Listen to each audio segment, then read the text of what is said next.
Your legs are one of the first muscle groups to weaken as you age, and if you don't use them, you lose them. Hello, health champions!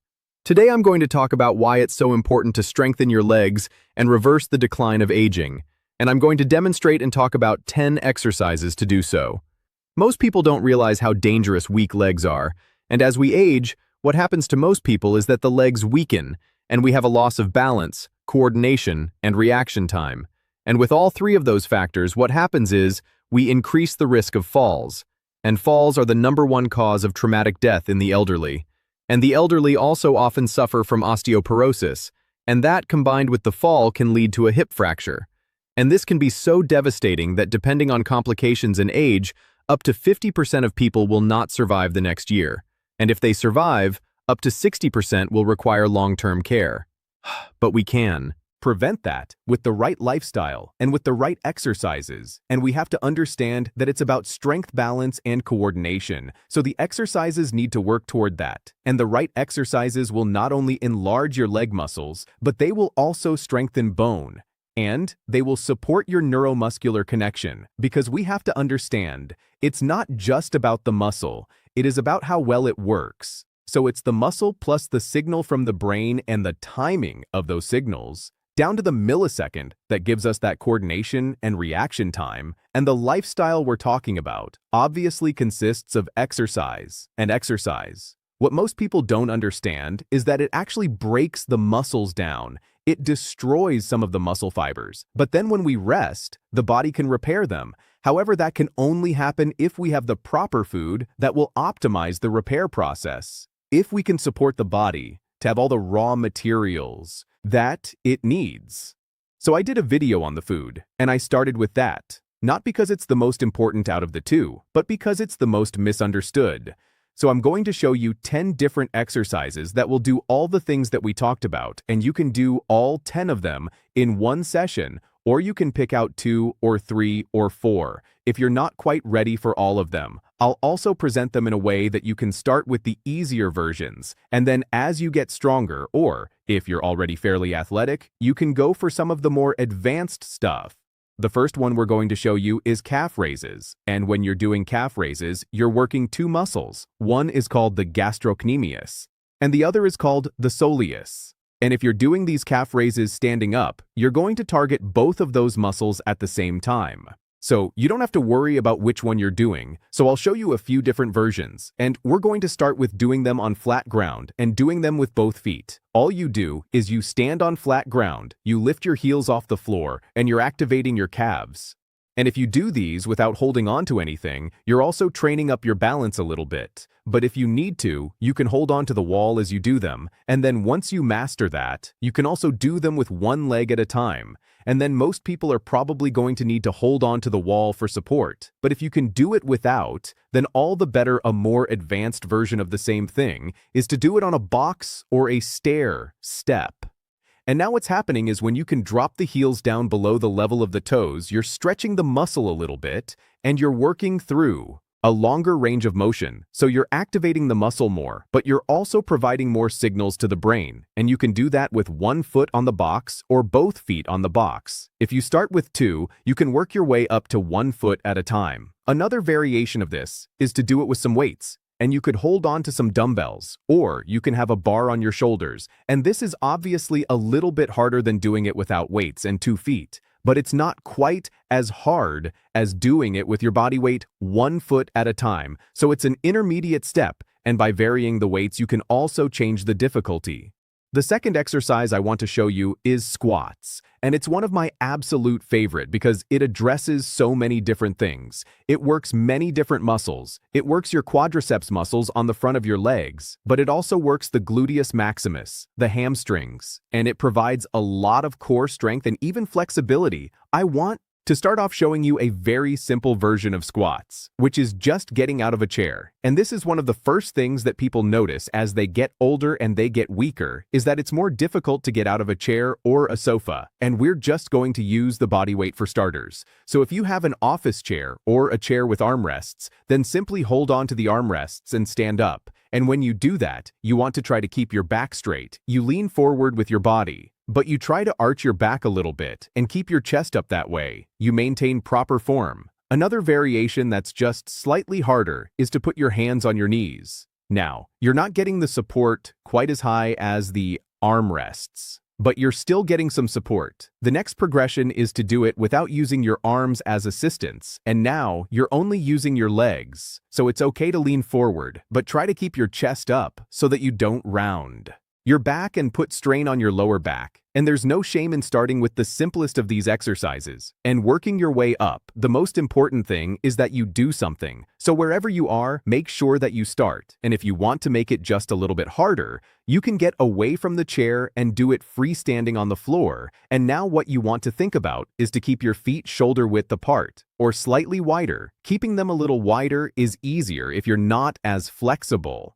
But don't make them super wide, just shoulder width or slightly wider. And then the next important thing is to keep your foot in line with the knees. So as you start squatting, there's going to be a tendency for the knees to go out a little bit or quite a bit. And that's the direction that your toes need to point to. Reduce the strain on the knees. And you'll see this in a video in a second. I just want to go over it so you know to watch for it. And the other thing is you want to make it feel as if you're having 2/3 of your body weight on your heels. When people are not flexible, they have a tendency to put the weight forward on the front half of the foot, and now you're straining your knees too much. So let's take a look at that.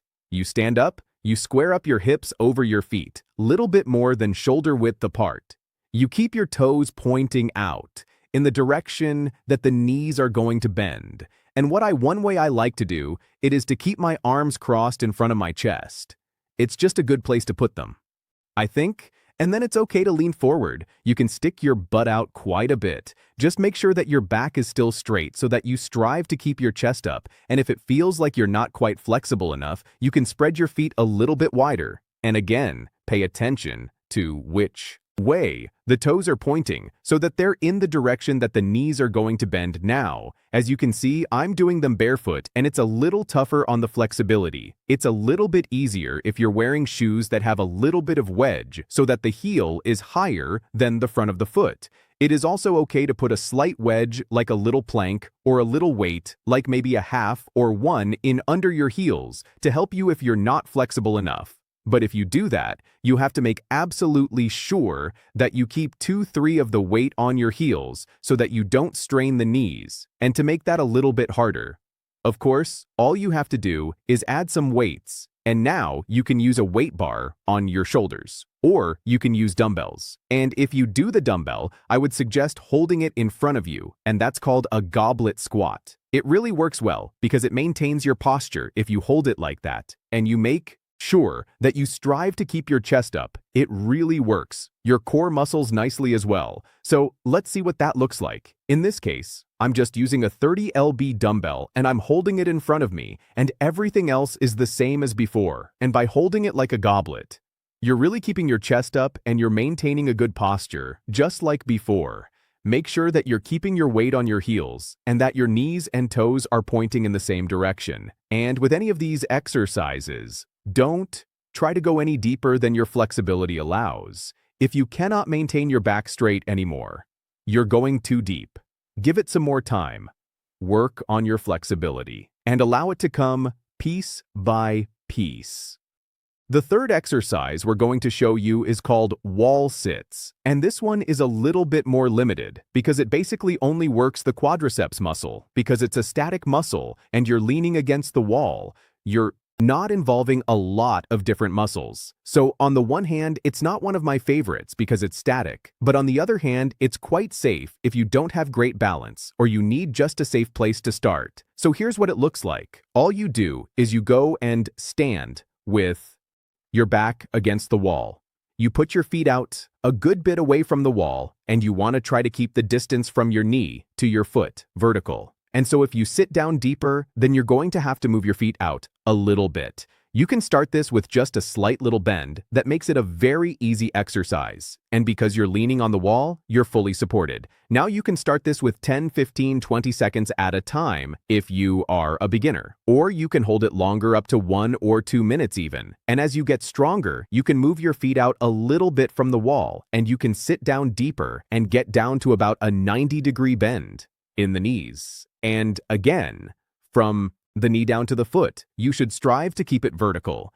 Exercise. Number 4 is toe walks and heel walks. And when you do the toe walk, it's the same muscles as when you did the calf raises, the gastrocnemius and the soleus. And when you walk on your heels, you're using the opposing muscles, called the tibialis anterior. And when you're doing the walking, you're adding an element of balance. So again, you're practicing some of this neuromuscular communication. You're training your brain and the balance, as well as activating the muscles. And a little fun fact for you is that toe walk and heel walk is also an orthopedic test. So for people who have severe back pain, and there may be a disc bulge or some nerve compromise involved, now the doctors, oftentimes an orthopedist or a chiropractor, would do the heel walk and the toe walk to differentiate if the level of the disc, if the compromise might be primarily at a level of L5 or at S1, and it's really just exactly what it sounds like. You get up on your toes and you start walking, and you can keep that up as long as it feels comfortable. And then you can do several reps, and you're really going to feel that exercise. Next, do the heel walk. And now, obviously, you are activating the front, which is the tibialis anterior. And a lot of people with shin splints are actually going to get some relief from doing that exercise. Number 5 is called glute bridges. And you get on your back and raise your hips up, and you're going to be working your gluteus maximus, your hamstrings, and also get a lot of involvement from your core muscles. And I'm going to show you a few different versions of doing this first. You can do it with both feet on the ground, and just do it stationary or static. So you simply raise your hips up and you hold that position, or you can do it dynamically, and now you keep moving up and down. And when you do this, I would suggest doing it very slowly and controlled. That way, you're increasing your fine coordination a good bit, and there's no reason to do it fast. Next, you can try with one leg, and you put one foot on the ground. You keep the other one outstretched, and you can do it with one leg and do like 10 repetitions on one leg first and then the other. Or you can alternate and go back and forth and just use one repetition per leg and then switch. And we want to keep in mind with some of these exercises that it can be safer to do things on the floor or leaning up against the wall. But you're getting less challenge, you're getting less brain stimulation because you're supported. You don't have to maintain the balance. So it's not as complex as when you do it freestanding and have to maintain balance. Also, keep in mind, if you're on the ground, you're not using as much gravity. It's not as much benefit for osteoporosis in terms of weight bearing, but all of these exercises have their place. So also keep in mind with all of these exercises that the more complexity, the more variables that your brain have to keep track of, like balance and gravity, the more you're activating your brain and the more involved are different pathways. So that's a good thing if you can handle it. But if you can't, then you want to start with the safe exercises where you're leaning against something or you're on the ground. Now, if you're on the ground, there's less benefit in terms of gravity and weight bearing to strengthen your bones. But all these exercises have their place, so try to do as many of them as you can. And do the ones first that you can start with. Safely, number 6 is lateral lunges. And I like this one because it involves a few different muscles that you wouldn't get to otherwise, but it also helps with some hip flexibility. You're going to be working your quadriceps, your gluteus maximus, your gluteus medius, and your adductors. And the adductors mean pull in toward the midline adduction. So that would be the inside of your thigh. And I'll show you a few different versions. The simplest one is to not stand with your legs too far apart. It's like just a little bit wider than a squat, and with your hands on your hips, you just sit down side to side a little bit. And again, keep your knee and foot pointing in the same direction. If you want to make it a little bit more difficult, you widen your feet and you start going deeper. You can do that with hands on your hips, or you can start with moving a hand to the knee for support. But now, you can get a little bit deeper and a little bit wider. And another version is to keep your arms across your chest and then go even deeper and put your elbow to the knee.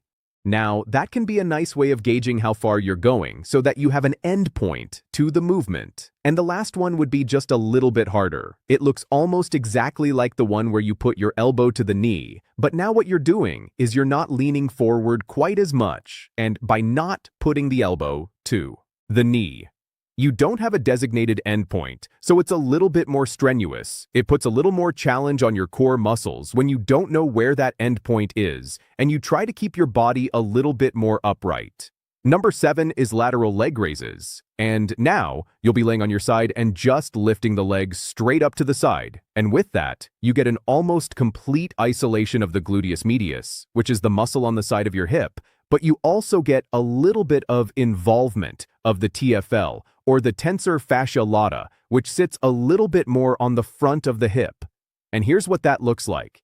It is quite simple. The only trick is to try to keep your hips at 90-degree angle to the floor. And I'll show you also how you don't want to do it. So when you do this exercise and you get tired, then there will be a tendency to rotate the hips backwards so that you can use other muscles. And the other reason is that it feels like a limited range of motion, that if you rotate your hips back, you can lift the leg higher. But that's not what we're going for here. Another good exercise for the glute medius is to simply stand on a box or on a stair step. You hold on to something and then one leg is hanging off the edge, and you simply drop it down below the level of the stair step and then you lift it up as high as you can. So you're basically just wobbling your hips side to side, and don't try to force it because it's not going to feel like you're getting very far. But try to keep a pure motion of side to side and not start moving your hips in any other direction. But the plane of the motion should be straight side to side. And number 8 is planks. And it's one of my favorite exercises that is static.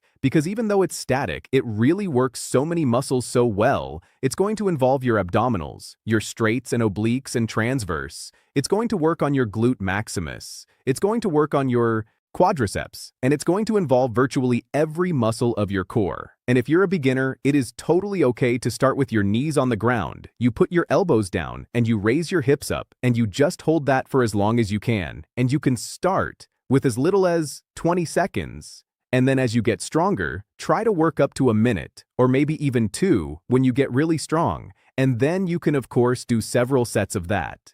Now, if you're a little bit stronger, what you can do is to do it with elbows and toes on the ground. So you lift your knees up, you get a longer lever, and you make it more difficult that way. Now, I do want to talk about something with the planks though, because as people go longer and try to hold longer and longer, there's a tendency to get sloppy, and you don't want to go longer at the expense of keeping good form. So if you get tired and you start creating an arch in your back, that's not a good thing, especially if you have back problems. So what you want to do is you want to try to rotate the hips forward, kind of tuck under the hips, and I'll try to demonstrate here so you can see it clearly. And we'll go back and forth a little bit, so if you feel like your hips are falling toward the ground and you get more of an arch in your back, that's not a great thing. Try to maintain the hips tucked under, so your back is as flat as possible. And if that means that you can't go as long, then so be it, just work up your strength and then go from there. Number 9 is step-ups, and it's one of my favorites because there's so many variations of it that you can change the intensity, and it also involves a lot of balance and coordination that you can introduce, and you can do it on a staircase, you can do it on boxes, and I'm going to show you some of that. So the simplest way is just to use a staircase, and you start walking up. And you can do it one step at a time. You can do it with support, holding on to something, or without holding on. If you feel safe to do that, then for the more advanced, you can do 2 steps at a time, or even 3 steps at a time. And here's what that might look like. It's the simplest version, and it's really just walking up the stairs. And if you need to, or feel safer, I would always recommend you start with the safest and hold on to something. And if you feel safe to do so, then you could walk upstairs without holding on. And the good thing about this is also that it's so easy to do multiple repetitions. You can just go down and start over. And for the more advanced who really like a challenge, you could try to do it with 3 steps at a time. 3 stair steps. And for this, you probably either need to have really long legs like I do, or maybe where each step isn't quite so high, but don't force it for most people. 2 steps at a time are going to be plenty.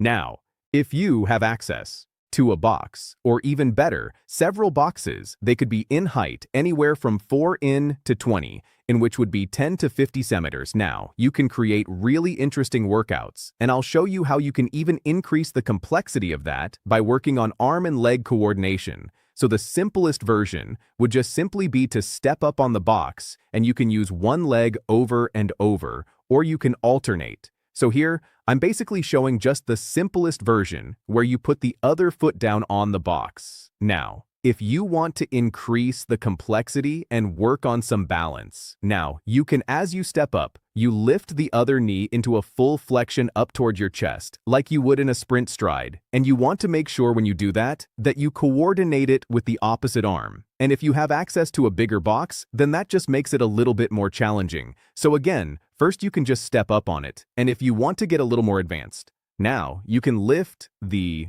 other knee up as if you were doing a sprint stride. And what this does, it works more on your balance, but you also get more of a full extension of the bottom leg. And in this case, I had a box that was wide enough I could turn it on its side. But then you want to make sure that you put the weight in a way that it's not going to tip over if you have something like that. Number 10 is lunges.